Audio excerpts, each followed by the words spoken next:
We all want a business like Netflix or Amazon Prime. Businesses where once a customer engages with them, it becomes automatic and a part of their lifestyle from then on. But how do you build that forever transaction? I'm Robbie Kelman-Baxter, and I have been studying subscription and membership models for nearly 20 years. In this podcast, my guests and I share the secrets and strategies of the membership economy. Join us for Subscription Stories, true tales from the trenches. So you launched your subscription model. You proved that there were people who wanted what you were offering and that those people would continue to subscribe after joining. You're holding everything together with paper clips and duct tape, maybe with your kitchen table as global headquarters. Now it's time to operationalize your business. You need a real team, systems to support your processes, and metrics to let you know how the business is doing. Today's guest, Matt Fiedler, is the co-founder and chairman at Vinyl Me Please, a Record of the Month club and online record store. After launching in 2013, Matt successfully scaled Vinyl Me Please to more than $15 million in revenue while establishing the brand as one of the largest direct-to-consumer vinyl retailers and one of the most admired and respected brands in music. Today we're talking about how Matt scaled Vinyl Me Please from a labor of love for a few fellow music fans to a $15 million business, how he operationalized that business without losing the personal touch, and how he decided when the time was right to step back as a founder. Welcome to Subscription Stories, Matt. Hey, Robbie. Thanks for having me. I'm excited to be here.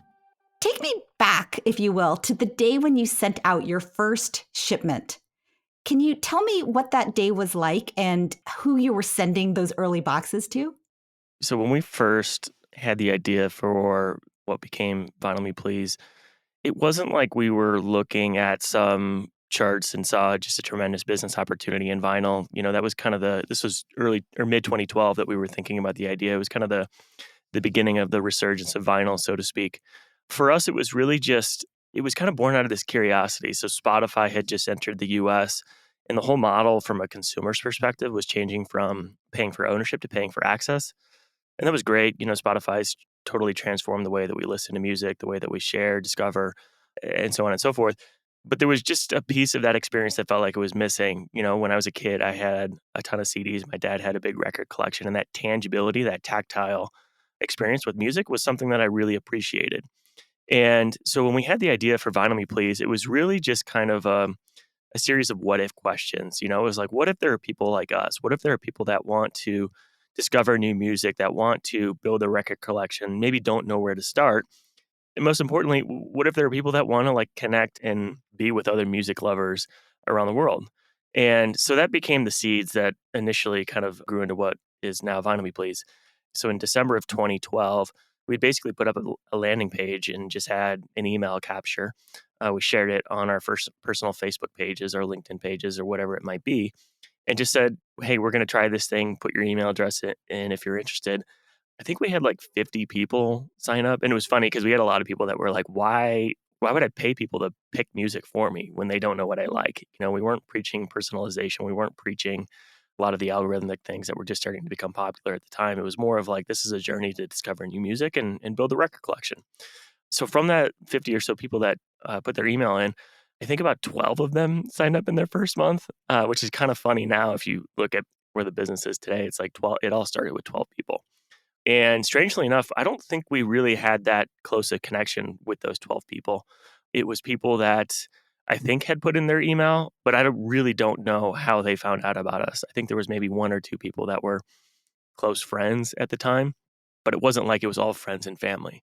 And in terms of what they said, they were just like, this is interesting. This is kind of exciting. I don't know quite what to expect, but it seems like a journey that I'm willing to go on.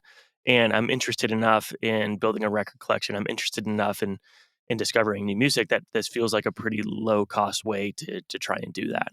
So you talk a lot about credibility. And even in that story that you just shared, you know, there's two kinds of credibility. There's credibility within the music industry. So you just send off an email to someone's manager and say, hey, send us some records and we'll pay you later. And then on the other side, you have these subscribers who are trusting you with their music collection. I talk a lot about how trust is really critical, especially in subscription businesses, because you're asking for long-term commitments. And so I'm really curious about how you thought about credibility, especially when you were getting started.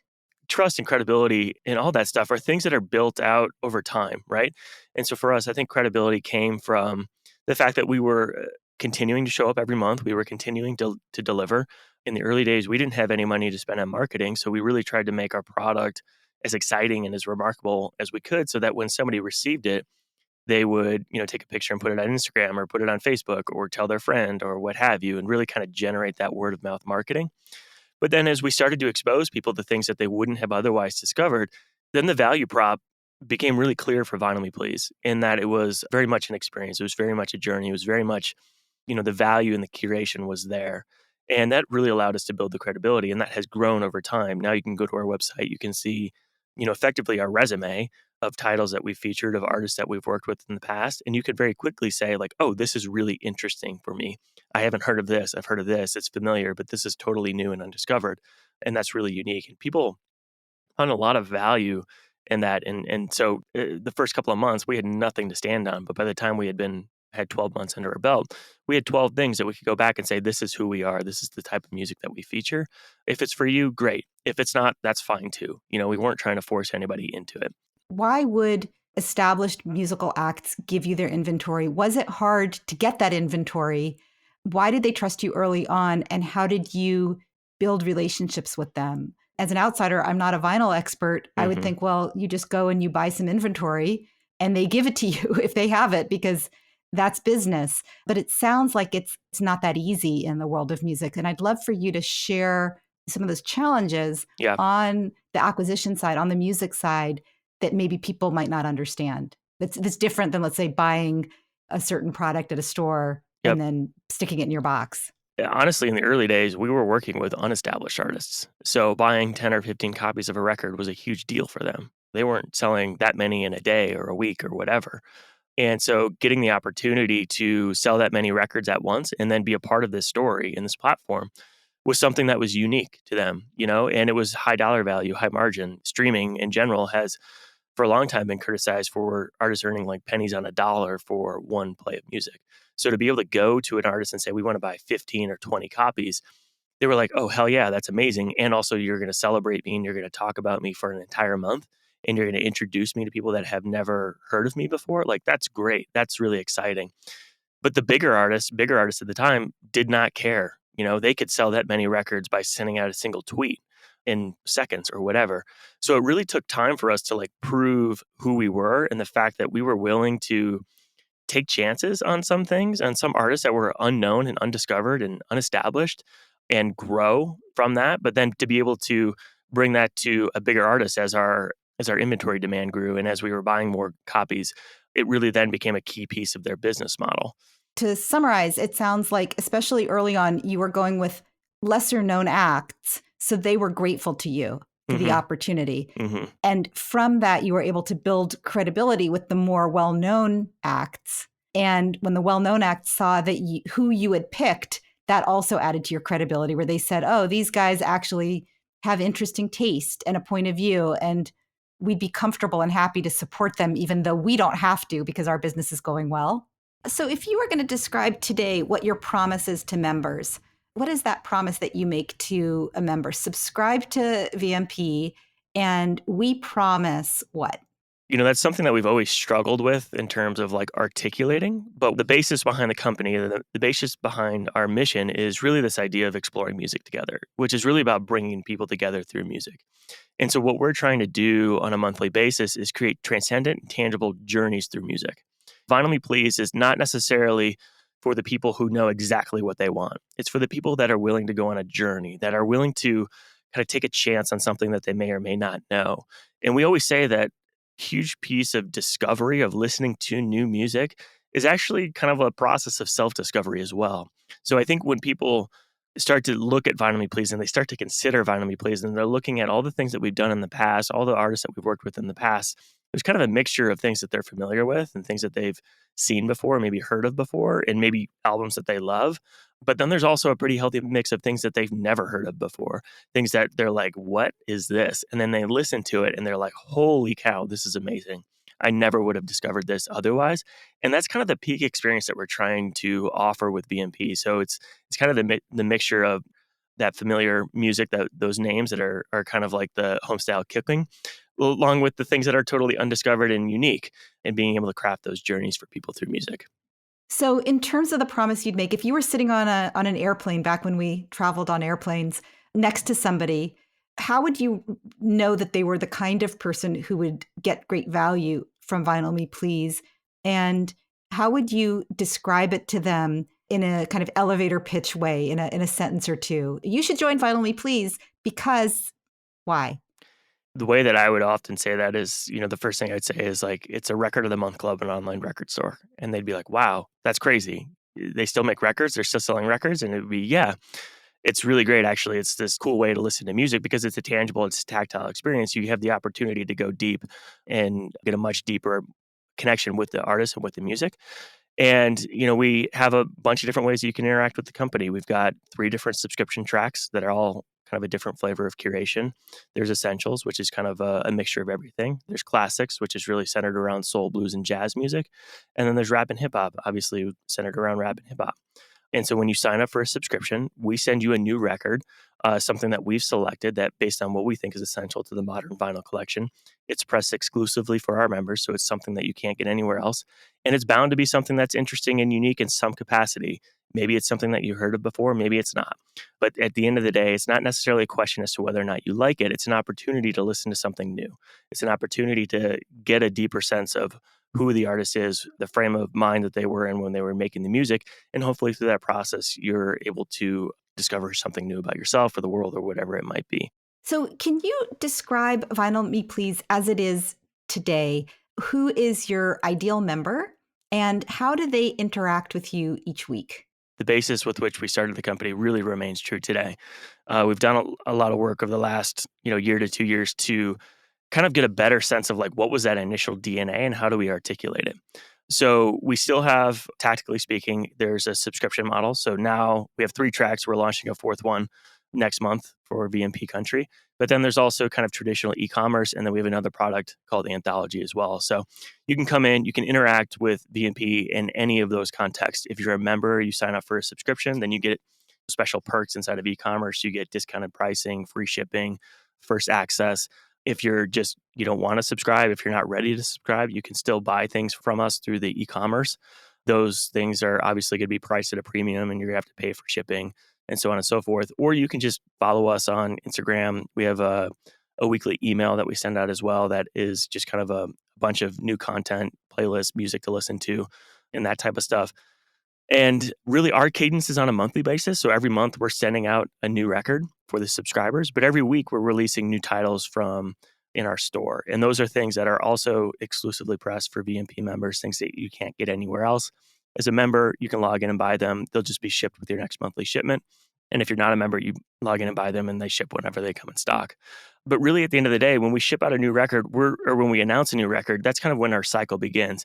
We're really trying to celebrate and sort of tell the story behind what this piece of music is and give people a deeper sense of what is going to be forthcoming for them in their box and why should they care? Why should they listen to it? Who is this artist? What is this piece of music? What does the package look like? Why is it something that is worth having in a collection? So there's a lot of storytelling that happens in those 7 to 10 days before things actually start shipping. And then once they start shipping, it's kind of a really trying to build anticipation. We're really trying to build excitement, showing things behind the scenes, showing how those records were manufactured, some of the stuff inside of the warehouse, giving more bits of content to make people excited about what is coming up. And then when people start receiving it, it's really a celebration of like, everybody's now listening to it together. Look, I just got my box. Did you get yours yet? I got this, I got that. Is that on a community, that celebration? Do you do that as a community? We try to. In the past, we've had a forum that worked to some extent, but we really do a lot of that through social media. So Instagram is really a huge opportunity. We're always sharing what people are saying and kind of posting. Facebook, obviously, as well. Twitter as well. Those are kind of the platforms where we centralize a lot of that conversation. And our team is really interactive with people that are commenting or posting or tagging or Got it. whatever it might be. So we really try and foster that dialogue there. I want to kind of switch gears a little bit and talk about your operations. Mm-hmm. So you said that when you were starting out, you just bought inventory direct. But when you got to that kind of 500 member threshold or 500 unit threshold, you had to, or you were able to start creating your own product. Can you talk to me about what your operations are like today and how you've changed over time, the way that you get your inventory and the way you distribute it and the way you manage it? So in the early days, we did all of our packing and fulfillment ourselves. So we got to about 5,000 units per month before we outsourced it to a third-party logistics company. So basically, we had rented a house in like suburban Denver, basically, and we were packing and filling our records. There's tons of crazy stories in that. But I think what was really great about that is we had the opportunity to really experiment with the packaging and kind of at the same time the experience and the cadence for the business. And we saw a lot of opportunity to just refine it over time. Like the very first shipment that we did, or the very first, I don't know, 10 to 15 shipments that we did, we were literally hand wrapping every record as if it was a present. And we were writing thank you notes. We were writing handwritten notes, drawing people pictures, just thanking them for being a part of it and encouraging them to share it with their friends. And so obviously when you get to like hundreds or thousands, you can't do that. You can't put that same personal touch. So we had to iterate our packaging so that we can still kind of provide that unique one-of-one kind of like hand-wrapped personal experience, which is a really interesting challenge to go through. And then what that did, though, going through that process is when we moved it to a third-party logistics company, we had a pretty set vision for what we wanted that experience to look like. And we weren't looking for somebody just to put things in boxes and slap shipping labels on them. We were looking for people that would take the same amount of care that we put into the packaging and sort of that process of putting something into a box and getting it to our customers, because that was our lifeblood. We knew that if we didn't deliver on what we were selling, if we didn't have that experience, if we couldn't create something that was meaningful in somebody's life, then they weren't going to stick around. And so much of a part of that value proposition for a customer is like the process of receiving it when it lands on their doorstep and opening it up and being able to pull the package out the first time. You know, I can't even begin to count the number of times where it would show up late, or it'd show up just beat to hell, or they would pull the record out and it was totally mangled. And just the amount of times that just totally bummed the person out and made them not want to be a part of VMP, it just totally took away from the value. So really working with a 3PL and designing those systems and those processes that we can maintain that experience over time. So now, yeah, we have a third-party logistics company in just outside Charlotte. It's actually really awesome to be able to work with them. From an efficiency standpoint, they've like created a lot of efficiencies in our business and really streamlined our fulfillment processes to where we can ship 30, 40, 50,000 units inside of a 7 to 8 day period. And they've been great partners for us. And it's allowed us to scale beyond where we ever could have if we did it ourselves. That's a really interesting story, and the importance of finding a partner who can represent your brand. So you were talking about the operations and how in the early days you treated every package like a present. And I love that, with the card and making it really special. And unboxing, of course, is such a big deal in the world of subscription boxes.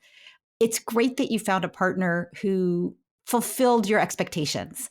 And I know that that was really hard. What specific guidance did you give them that you think made the difference? Or what are some of you said you knew how you wanted it done. What were the specific guidelines you gave them? I mean, we were there on the ground with them for, many of the, I don't know, probably 4 of the first 6 shipments that we did, and really showing them how we did it ourselves. And that was exactly how we wanted it done. And granted, they brought a lot of expertise in terms of like, how do you make those processes actually efficient? So they would, add in like conveyor belts and stuff like that. But we were showing them exactly how we wanted things packed. I mean, it's not rocket science, right? So like our packaging was set up in such a way that it was relatively easy to do, but we required a hand signature on every package.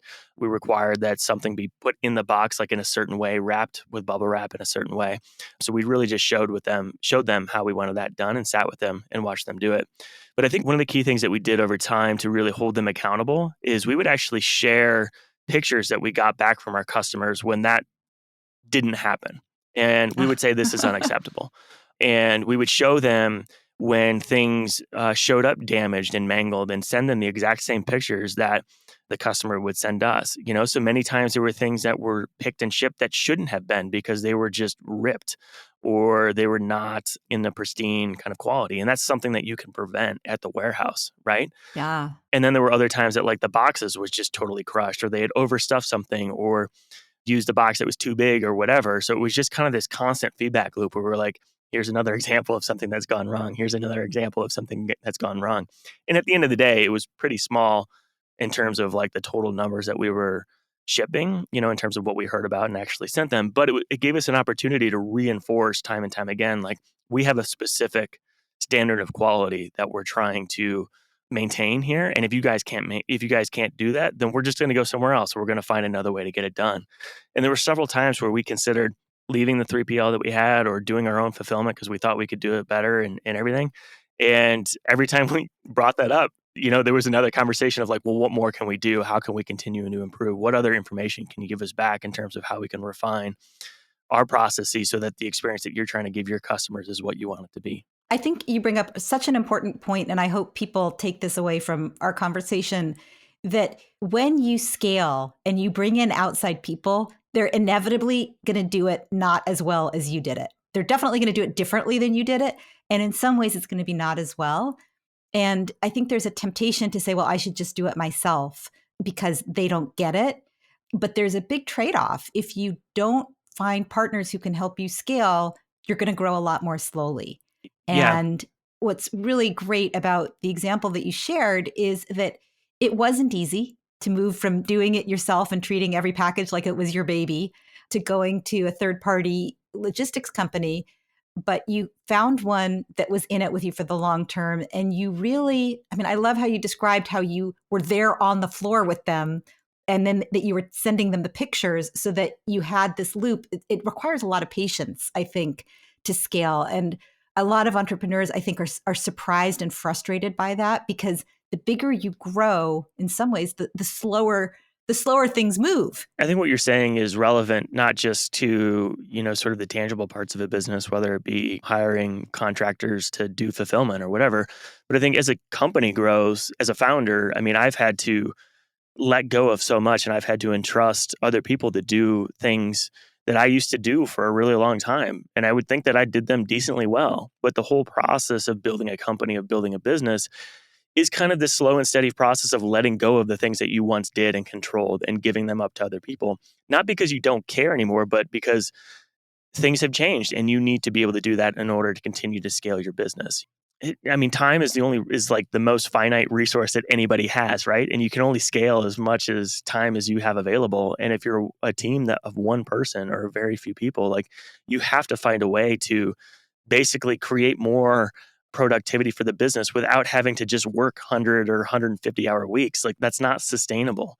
And I think oftentimes that process of letting go is really hard. It's really emotional. It's hard to go. Like we were in Denver and we had a third-party logistics company in Charlotte and we were freaked out about having a warehouse that was thousands of miles away, having a process that we couldn't like watch on a daily basis and entrusting people that we'd never met before with the relationships of the customers that were basically paying our salaries. So it's a really scary process. But if you are willing to go, if you sort of recognize it's what needs to be done in order to scale, and if you're willing to go through the process of really sitting down with somebody and teaching them kind of how to see the world in a similar way that you do, then I think there's a lot of benefits there. And, at the end of the day, the best relationships are the ones that you can go to somebody and you can say, this is how we do it. This is how we want it to be done, or sort of the values that we bring into this process. And then you find a partner that can actually legitimately do it better than you ever could while still maintaining the certain intangibles that you might want from that experience. And I think that that's what we found through our 3PL company. And it wasn't by accident. Like we really had to force that and kind of make it happen the way that it did. But now I look back and I'm like, there's no way that I would do anything differently, And I talk to people all the time that have their own warehouses and have their own fulfillment teams. And I'm like, that sounds miserable. Like I would not want to do that. Like all you need to do is just find a company, a partner that you can trust and sit with them and teach them how you want business to be done. And they'll do it, and hold them accountable. You're right. It's hard and it takes a lot more time at the end of the day. But I think the value that you get in return is totally worth it. Yeah. What are the metrics that you use to make sure that everybody's doing what they're supposed to be doing as you've scaled? Can you talk a little bit about what you have on your dashboard to make sure that all the engines are running on time? A couple of things that we would look at, particularly as it related to like the fulfillment side of things and some of the more operational side of things. We'd look at customer service tickets. We'd see how many are we getting, what are some of the trends? How many do we have in our backlog? What's kind of causing a peak that we might have right now? And then from there, there's really kind of a pretty small list of things that might be the root cause. It's potentially a delay at the warehouse where things just aren't shipping as fast as they normally would. There's potentially a manufacturing defect in one of our products, and a lot of people are having effectively the same issue. Or there's some other kind of like mass thing that's come up that we need to jump in and resolve. So, really looking at that was something that we would use on a day-to-day basis to just kind of manage the ebbs and flows of the business and making sure, like, if nothing else, at least we're delivering the experience that we've promised to our people. Other things that we look at is we got really into NPS score. Net Promoter System score. And for Yep. those of you who are listening, last season we interviewed Stu Berman, who runs the Bain Net Promoter System loyalty forum, the NPS loyalty forum for Bain. It's a metric for measuring the likelihood of your members to refer somebody else to your service. And it's a really good way to know how happy your customers are. Yeah, yeah, and it's basically the how likely are you to recommend this to somebody else on a scale of 1 to 10. And it's kind of I don't know, there's a lot of commentary about the metric in and of itself, but the thing that we found most valuable is our NPS score actually had a direct relationship with our churn. So we'd be able to forecast churn based on what we were seeing trending from an NPS score. And Wow. when we dug into our NPS score and we would get it kind of on a weekly basis, we would really get an understanding of like what's affecting people's experiences and what's affecting their excitement about VMP. That's where we really started to uncover this fact that like delivery timelines really impact somebody's experience, the condition in which something shows up, the communication, in between kind of the process of an announcement and actually receiving something. Those types of things really had an impact, almost an outsized impact on somebody's experience and their willingness to want to stick around and ultimately recommend it to a friend. That once we had that level of insight, it became pretty clear as to like what we needed to fix and what we really needed to pay attention to. So now we've got we take a look at like how our how's fulfillment trending, like how many packages are we sending on a daily basis? How far are we from kind of whittling down our monthly shipment allotment? We have a operations guy that will send like, here's how many things we're sending per second right now, which is mind blowing. It's maybe a little bit too minute for what you need on a daily or monthly basis. And then we're also looking at like, what's our sign up rate? What's our scheduled cancellations? Like, what are those forecasts looking like? Are we on track? Are we off track?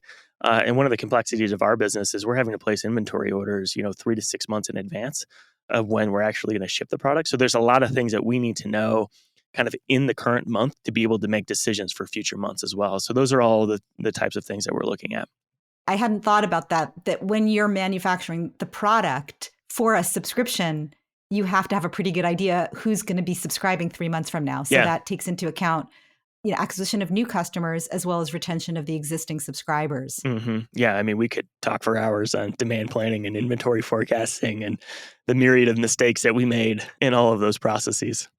Well, it sounds like you've figured out a bunch of things as you've scaled, but I am wondering if you were going to say what you would do differently. Are there any things that you would do differently if you had it to do over again? Kind of one or two big things that you might do differently, if anything? In so many different contexts, we kind of opted for growth as opposed to really looking at like, what are the pieces of the foundation that are cracking or might break or what have you? One of my mentors told me a long time ago, and I kind of wish that I'd listened to this a little bit more intimately now. I think about it almost every day. But he said, every time you double, everything breaks. And I think that's so true.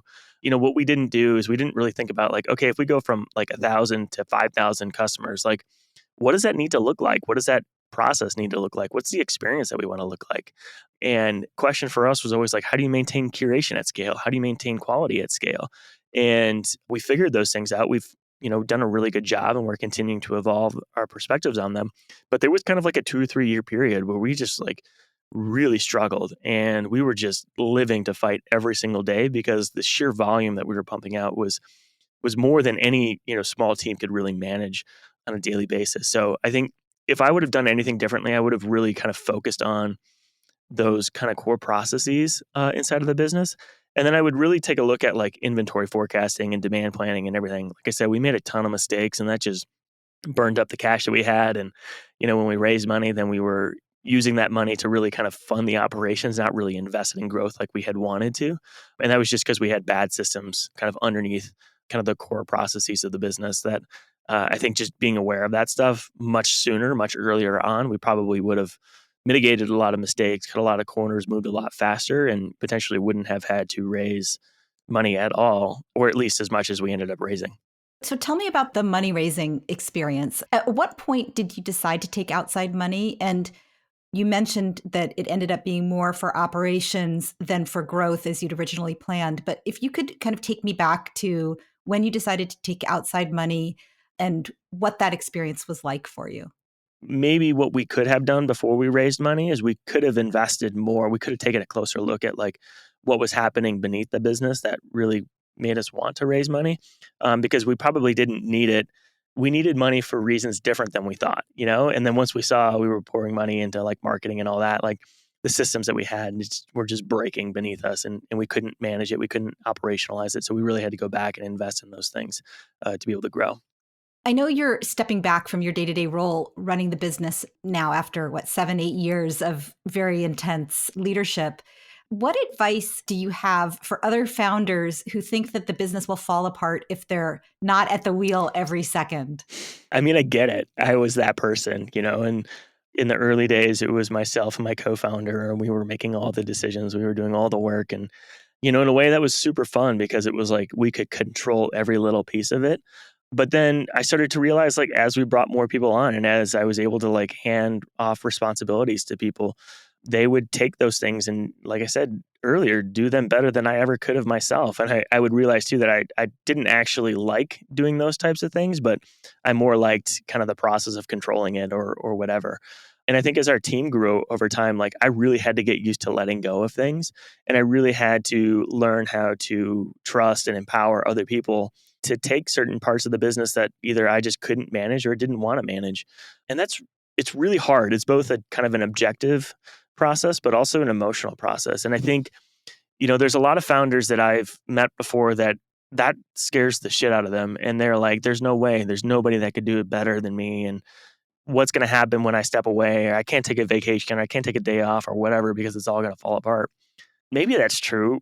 But if that's true, I don't think you're doing your job really that well, because like, I think the best CEOs that I know or the best founders that I know are the ones that have built teams that can do a lot of the work for them. And it's not that they're just like sitting there on their hands and doing nothing, but they're really putting themselves in a position where they can be their best self and they can do their work and do the work that's going to have the highest impact to the business that really only they can do. Just holding on to things for the sake of holding on to things is not, it's not doing the job of a CEO well. It's not doing the job of a founder well. And, inevitably you come to a crossroad where you got to take a look at yourself in the mirror and you got to ask yourself, like, who am I? What do I want? What am I doing? Are these things in line with that? And if not, then like, what am I going to do about it? And you have to be willing to show up and, make changes as a result. And that was a process for me. I found myself still passionate about our business, still passionate about our mission and everything, but tired and fatigued and burned out and not really putting the same energy that I had in the early days into the daily process of the business. And, that became something that was like, yeah, maybe it's time for a change, and maybe it's a time for something new and to think about something different than what's going on here. So what's next? It's a good question. I don't totally know yet. I have a lot of ideas for other things or companies or projects that I might want to start, and I'm starting to put together some pieces for that stuff. In the meantime, I'm doing some consulting work. I've partnered with a guy who, Dave Cobbin from Nike, and we're, working with companies on kind of crafting remarkable customer experiences and really using our experience in sort of the membership context to be able to bring to other businesses to provide growth strategies or opportunities for them as well. So there's a couple companies that I'm starting to work with and things that I'm starting to think about, but just trying to take some time. I mean, it's such a grind to like start and scale a business, and it just asks so much of you that I think resting and recovering and being able to put myself back together is kind of my top priority right now. Yeah, makes a lot of sense. And Dave Cobbin, by the way, featured in the Forever Transaction book, his story about Nike Adventure Club, kids sneaker subscription, which is really interesting. Yeah. For those of you who are interested in e-commerce businesses, like Vinyl Me Please. That's another really interesting story to take a look at.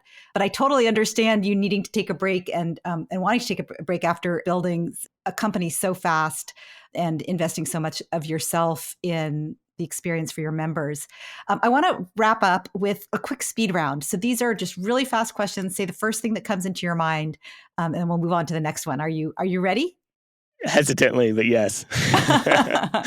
Okay. First subscription you ever had? Spotify, I think, was the first one that I actually legitimately paid for. Favorite subscription right now besides VMP? It's definitely VMP. Man, I think Spotify is still the one that it's the thing that I use every single day.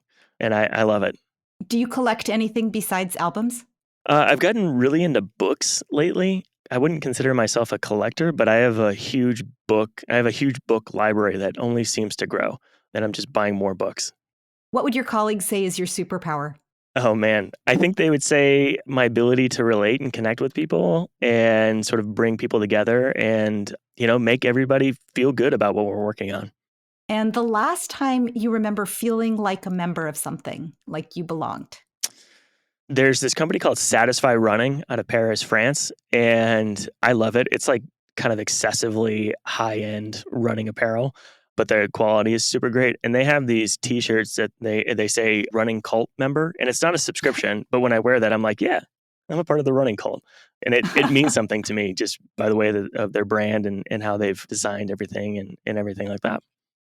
Beautiful. You don't have to have a subscription to be a member, at least in my opinion. No. The best brands make you feel like you belong, whether or not they tie that into their pricing decisions. Yep. I love that example. I have to look into that company. Thank you so much, Matt. That was a fantastic conversation. I'm sure that the audience got lots of great nuggets and tips. I really appreciate you coming onto the show. Yeah, thank you, Robbie. It was great to be here. That was Matt Fiedler, founder and chair at Vinyl Me Please. For more about Vinyl Me Please, go to vinylmeplease.com. And for more about subscription stories, as well as a transcript of my conversation with Matt, go to robbiekelmanbaxter.com/podcast. Also, if you like what you heard, please take a moment to write a review and give us a star rating. And mention Matt's interview if you especially enjoyed it. Reviews matter so much in helping others find us. Thanks for your support, and thanks for listening to Subscription Stories.